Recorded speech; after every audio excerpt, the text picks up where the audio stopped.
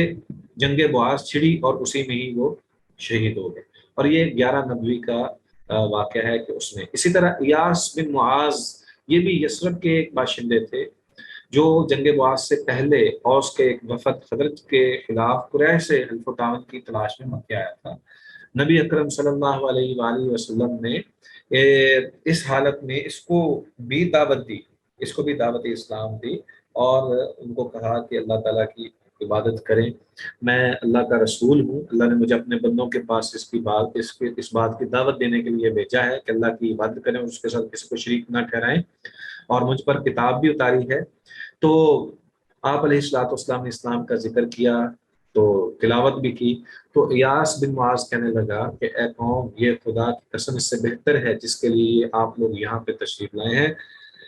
اور پھر اس کے بعد رسول اللہ صلی اللہ علیہ وآلہ وسلم کے دشمنوں نے اس سے ایسی بات کی جس کی وجہ سے وہ خاموش ہو گیا، اور رسول اللہ صلی اللہ علیہ وسلم بھی اٹھ گئے، اور یوں ہی وہ ناکام ہو کے واپس چلا گیا۔ اسی طرح سیدنا ابو ذر غفاری رضی اللہ تعالی عنہ کے حوالے سے آتا ہے کہ سیدنا ابو ذر غفاری رضی اللہ تعالی عنہ یہ یثرب کے اندر یہ موجود تھے، اور یثرب میں جب یہ نبی اکرم صلی اللہ علیہ وآلہ وسلم کے پاس یہاں مکہ میں جب یہ آئے تو ان کو بھی اسلام کی جو ہے سنگن ہوئی۔ صحیح بخاری کے اندر ان کا واقعہ بڑا ہی معروف ہے اور موجود ہے۔ وہ کہتے ہیں کہ ابن عباس رضی اللہ تعالیٰ عنہ بیان کرتے ہیں کہ ابو ذر کہنے لگے میں قبیلہ غفار کا ایک آدمی تھا، مجھے معلوم ہوا کہ مکہ میں ایک آدمی نمودار ہوا جو اپنے آپ کو نبی کہتا ہے۔ میں نے اپنے بھائی سے کہا تم اس آدمی کے پاس جاؤ، اس سے بات کرو اور میرے پاس اس کی خبر لاؤ۔ وہ گیا، ملاقات کر واپس آیا، میں نے پوچھا کیا خبر لائے، تو بولا خدا کی قسم میں نے ایک ایسا آدمی دیکھا ہے جو بھلائی کا حکم دیتا ہے اور برائی سے روکتا ہے۔ تو میں نے کہا کہ تو نے کوئی تسلی والی بات نہیں کی، چنانچہ میں خود آیا اور مکہ پہنچا، آپ صلی اللہ علیہ وسلم کو میں پہچانتا نہیں تھا، اور مجھے یہ بھی تھا کہ میں کسی سے نہ پوچھوں، چنانچہ میں زمزم کا پانی پیتا، مسجد حرام میں پڑا رہتا۔ آخر میرے پاس علی رضی اللہ تعالیٰ عنہ کا گزر ہوا، کہنے لگے آدمی اجنبی معلوم ہوتا ہے؟ میں نے کہا جی ہاں۔ انہوں نے کہا اچھا تو گھر چلو، میں ان کے ساتھ چل پڑا۔ تو وہ مجھ سے کچھ پوچھ رہے تھے اور میں کچھ بتا نہیں رہا تھا۔ صبح ہوئی تو میں پھر اسی ارادے سے مسجد حرام گیا کہ میں آپ صلی اللہ علیہ وسلم کے بارے میں جانوں، لیکن کوئی نہیں تھا جو بتاتا۔ آخر میرے پاس دوسرے دن پھر اسی طرح تیسرے دن جب بات ہوئی تو حضرت علی رضی اللہ تعالی عنہ انہوں نے کہا کہ کوئی بات بتاؤ۔ حضرت علی رضی اللہ تعالیٰ نے بتایا کہ مجھے معلوم، ابو ذر غفاری کہتے ہیں کہ مجھے معلوم ہوا ہے کہ یہاں ایک آدمی نمودار ہوا ہے جو اپنے آپ کو اللہ کا نبی بتاتا ہے۔ میں نے اپنے بھائی کو بھیجا تھا کہ وہ بات کر کے آئے، مگر اس نے کوئی تشفی نہیں کی، اس لیے میں سوچتا ہوں کہ میں خود ہی بات کروں، اس لیے میں یہاں آیا۔ تو حضرت علی رضی اللہ نے کہا تم صحیح جگہ پر پہنچے ہو، اور جہاں میں چاہوں گا وہیں تم چلے جانا۔ چنانچہ نبی اکرم صلی اللہ علیہ وآلہ وسلم کے پاس ان کو لے گئے، اور پھر انہوں نے وہاں جب دیکھا، نبی اکرم صلی اللہ علیہ وآلہ وسلم کو دیکھا اور باتیں کی تو وہ مسلمان ہو گئے۔ جب کلمہ پڑھ لیا تو پھر اس کے بعد وہ کہنے لگے کہ میں اب سب کے سامنے اعلان کروں گا۔ لوگوں نے کہا کہ آپ ان کے سامنے، کفار کے سامنے اعلان نہ کریں، کیونکہ وہ اس طرح آپ کے ساتھ اذیت والا معاملہ کریں گے، لیکن سیدنا ابو ذر غفاری رضی اللہ تعالیٰ عنہ نے کہا کہ نہیں، میں کروں گا۔ چنانچہ وہ گئے، انہوں نے اعلان کیا تو لوگوں نے اتنا مارا کہ وہ کہتے ہیں کہ مجھے ایسا لگتا ہے جیسے میں مر جاؤں گا۔ پھر سیدنا عباس رضی اللہ تعالیٰ عنہ نے آ کے بچایا، اور قریش کو کہنے لگے تمہاری بربادی ہو، یہ غفار کا ایک آدمی ہے جس کو تم مار رہے ہو، اور تمہاری گزرگاہ یہی غفار کے علاقے سے ہی ہے، اگر تم نے اس کو آج یہ مر گیا تو پھر تم اس کو کیسے، اس رستے سے کیسے گزرو گے۔ اسی طرح سیدنا طفیل بن عمر دوسی، ان کا واقعہ آتا ہے، اور دیگر کئی صحابہ ہیں جن کے بارے میں یہ واقعات، زمات ازدی ہیں، یمن کے باشندے تھے، وہ بھی مسلمان ہوتے ہیں، اور اسی طرح دیگر کئی معاملات ہیں اور دیگر کئی صحابہ ہیں جو کہ مسلمان ہوتے ہیں، اور کچھ قبائل کی طرف نبی اکرم صلی اللہ علیہ وسلم جا کر ان کو دعوت دیتے ہیں۔ تو یہ ابتدا میں نبی اکرم صلی اللہ علیہ وآلہ وسلم کو انفرادی طور پر تو بعض اوقات جو ہے وہ قبولیت کے حوالے سے خوشخبری ملتی رہی اور لوگ مسلمان ہوتے رہے، لیکن پورے کا پورا قبیلہ کوئی مسلمان ہو، یہ ایسی کوئی بھی صورت نہیں تھی۔ چنانچہ نبی اکرم صلی اللہ علیہ وآلہ وسلم مسلسل دعوت اسلام پر ہی کاربند رہے۔ یہ ہے مختصر سا واقعہ جس میں شیب ابی طالب کا بھی کچھ ذکر ہے، اور پھر اس کے بعد انشاءاللہ العزیز ہمارے پاس کچھ وہ سفر شروع ہوگا، جیسا ہم تھوڑی دیر میں اس کو شروع کریں گے، جس میں بیعت عقبہ کا ذکر ملتا ہے۔ اس حوالے سے کوئی آپ کے ذہن میں کوئی سوال ہے تو وہ آپ پوچھ سکتے ہیں۔ جی سر کوشچن جی شیخ تو صاحب، ایسا نہیں ہے، لیکن ماشاءاللہ ربط کافی اچھا ہے، مزہ آیا ہے ان لیکچرز کا۔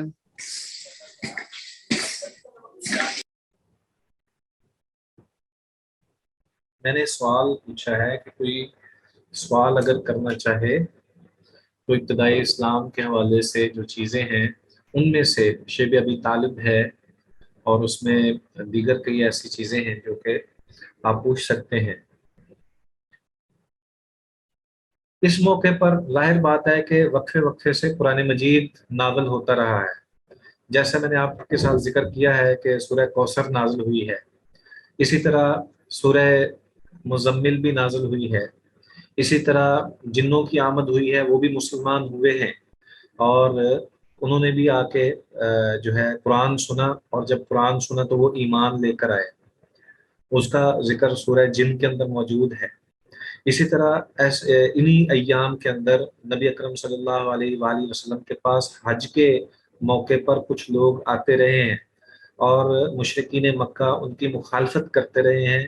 اور ابو لہب نے اور ابو جہل نے تو یہاں تک کہ کچھ لڑکوں کو نبی اکرم صلی اللہ علیہ وسلم کے پیچھے لگا دیا تھا، اور ایک موقع پر تو ایسا بھی ہوا کہ ابو لہب خود جو ہے وہ نبی اکرم صلی اللہ علیہ وسلم کے پیچھے لگا رہا کہ اس دیوانے کی بات نہ سنا۔ اسی طرح ان ایام میں یہ بھی واقعات آتے ہیں کہ نبی اکرم صلی اللہ علیہ وسلم نے انفرادی طور پر کچھ زعمائے قریش کو دعوت اسلام دی، جس میں ولید بن مغیرہ بھی ہے۔ اسی طرح بہت ساری ایسی چیزیں ہیں جو کہ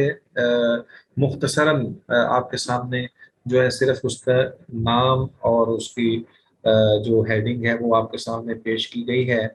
اصل میں اس کی تفصیلات بہت زیادہ ہیں، اور اس میں یہ بات بھی حقیقت ہے کہ آپ کو پتہ ہے کہ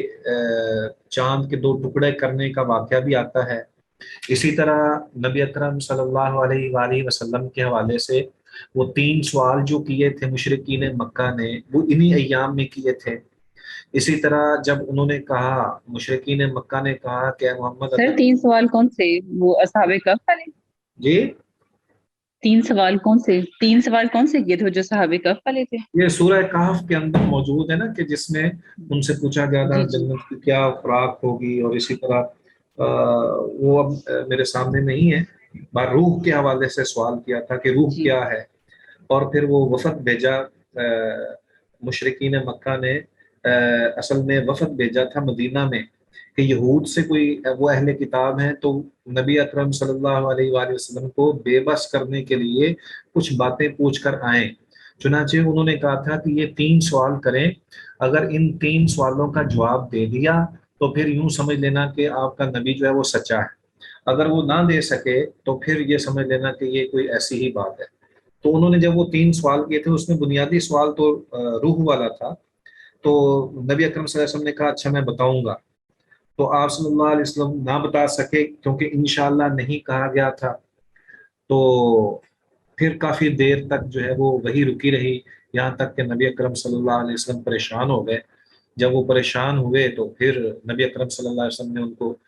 وحی بھی کی، اور ساتھ میں یہ حکم بھی دیا کہ آپ جب بھی کوئی ایسی بات کریں تو ساتھ انشاءاللہ بھی ضرور کہیں، ٹھیک ہے جی۔ اسی طرح میرا خیال ہے کہ وہ ایک تو وہ جنت میں جو کھانا ہے جنتیوں کا وہ تھا، اور ایک روح تھی، اور تیسرا سوال میرے ذہن میں اس وقت نہیں ہے۔ اس طرح کی بہت ساری چیزیں، انشقاق قمر کی بات آتی ہے کہ شق قمر کا جو واقعہ اس دور میں رونما ہوا ہے، اس کا تذکرہ آتا ہے کہ انہوں نے کہا تھا، مشرکین مکہ نے یہ کہا کہ ہمارے سامنے کوئی نشانی پیش کریں. تو نبی اکرم صلی اللہ علیہ وسلم جبری ابی قبیس کے پاس تھے تو آپ صلی اللہ علیہ وآلہ وسلم نے انگلی کا اشارہ کیا، جس کی بنیاد پر چاند جو ہے وہ 2 ٹکڑے ہو گیا، اور ایک چاند کا آدھا حصہ جو ہے وہ جبری ابی قبیس کی ایک طرف، حصہ دوسری طرف ہو گیا. لیکن اس کے باوجود وہ مسلمان نہیں ہوئے، اس ساری چیزوں کے باوجود وہ مسلمان نہیں ہوئے. تو نبی اکرم صلی اللہ علیہ وسلم نے ان سے پوچھا تھا کہ بتاؤ تم چاہتے کیا ہو؟ تو وہ کہنے لگے کہ ہم چاہتے ہیں کہ مکہ کے اندر نہریں ہوں، مکہ کے اندر سرسبز و شاداب ہریالی ہو جس طرح کے شام کے اندر ہے، اور اسی طرح یہاں پہ چشمے بہ رہے ہوں، نہریں ہوں. تو نبی اکرم صلی اللہ علیہ وسلم نے جب اللہ تعالیٰ سے یہ بات کی تو اللہ تعالیٰ نے کہا کہ اگر یہ چاہتے ہیں تو میں اس طرح کر دیتا ہوں، لیکن یہ ہے کہ انہوں نے پھر بھی ایمان نہیں لانا. اور پھر نبی اکرم صلی اللہ علیہ وسلم کو کہا گیا تھا کہ آپ کوئی اس بدلے میں اپنی کوئی اور چیز جو ہے وہ رکھ لیں. چنانچہ نبی اکرم صلی اللہ علیہ وسلم نے کہا تھا ٹھیک ہے آپ اسی طرح رہنے دیں، اور نبی صلی اللہ علیہ وسلم کی کوئی دعا کی قبولیت کے حوالے سے اللہ تعالیٰ نے کہا تھا کہ وہ بعد میں قبول ہو جائے گی، تو آپ اس چیزوں کو رہنے دیں. اسی طرح عروہ بن مسعود ثقفی جو ہے وہ بھی آیا تھا، نبی اکرم صلی اللہ علیہ وسلم نے اس کو دعوت دین دی لیکن اس نے بھی قبول نہیں کی. تو بہت ساری ایسی چیزیں اور واقعات ہمیں ملتے ہیں سیرت کے اس موقع پر، جس میں یہ شیب ابی طالب کا واقعہ جو ہے وہ اس میں یہ بھی ہے، اور اس کے ساتھ کچھ اور واقعات بھی ہیں، جیسے کہ سیدہ خدیجہ رضی اللہ تعالی عنہا کی وفات بھی ہے. اسی طرح اس موقع پر ابو طالب کی وفات کا تذکرہ بھی ہے، شیب ابی طالب کی، جس کو عام الحزن کہا جاتا ہے. اسی طرح ان ایام میں جو عیسائی تھے ان کو یعنی رومیوں کو شکست ہوئی اور فارسی جیت گئے. اس بنیاد پر اللہ تعالیٰ نے سورہ الف لام میم غلبت الروم فی ادنی الارض وهم من بعد غلبهم سیغلبون کی بشارت دی، کیونکہ یہ جو فارسی تھے یعنی یہ مشرکین تھے نا، یہ سارے بتوں کے اور آگ کے پجاری تھے، فارسی تھے یہ ایران والے سارے. تو روم والے اہل کتاب تھے، تو رومی شکست کھا گئے اور جو فارسی ہیں یہ جیت گئے. اس وقت یہ دونوں سپر پاورز تھیں. تو اس موقع پر ایسا ہوا کہ جشن منایا مشرکین نے، اور اس موقع پر اہل کتاب یعنی نبی اکرم صلی اللہ علیہ وسلم اور جو اس دور میں جو عیسائی ہیں وہ غمزدہ ہوئے. تو پھر اللہ تبارک و تعالیٰ نے یہ خوشخبری عطا فرمائی کہ بہت جلد جو ہے یہ دوبارہ جو ہے وہ غالب آ جائیں گے رومی. تو اس طرح کی دیگر کئی اور چیزیں موجود ہیں. آپ کوئی اور سوال کر سکتے ہیں تو کریں، پھر انشاءاللہ ہم آگے بیعت عقبہ وغیرہ کی طرف چلیں گے. اس میں ایک بہت بڑا ایک واقعہ رونما ہوا ہے جس کو ہم ہجرت حبشہ کا نام دیتے ہیں. ہجرت حبشہ جو ہے یہ بہت ہی معروف ہجرت ہے، اور سب سے پہلے جن لوگوں نے ہجرت کی ہے وہ سیدنا عثمان بن عفان رضی اللہ تعالی عنہ نے ہجرت کی ہے. اس بارے میں یہ کہا جاتا ہے کہ اسلام میں سب سے پہلے جس نے ہجرت کی وہ سیدنا ابراہیم علیہ السلام تھے، اور ابراہیم علیہ السلام کے بعد اگر کسی نے ہجرت کی ہے اسلام کی خاطر، دین کی خاطر اپنی بیوی کے ساتھ، تو وہ سیدنا عثمان بن عفان رضی اللہ تعالی عنہ ہے. تو اس موقع پر اس سے پہلے سیدنا عثمان بن عفان رضی اللہ تعالی عنہ سے پہلے جو معلومات ملتی ہیں اس میں یہ سمجھ آتی ہے کہ شاید نبی اکرم صلی اللہ علیہ وآلہ وسلم وہاں کے بادشاہ کے حوالے سے بہت کچھ جانتے تھے، کیونکہ نبی اکرم صلی اللہ علیہ وآلہ وسلم نے بہت ساری چیزیں بیان کی، اور اس میں یہ بھی بیان کیا کہ حبشہ کا جو بادشاہ ہے وہ بہت ہی اچھا ہے، حبشہ کا جو بادشاہ ہے وہ بہت ہی اچھا ہے، اس لیے اس طرف ہجرت کر دو. چنانچہ پہلے یہ 3 ہجرتیں ہوئی ہیں حبشہ کی، اور مختلف موقعوں پر ہوئی ہیں. پہلے جب ہجرت کی ہے تو چند لوگوں نے کی ہے، اور آپ کو پتہ ہے کہ اس میں جعفر بن ابی طالب رضی اللہ تعالی عنہ بھی ہیں جنہوں نے مکالمہ بھی کیا. ابو سفیان بھی گئے ان کو پکڑنے کے لیے یا حبشہ سے طلب کرنے کے لیے.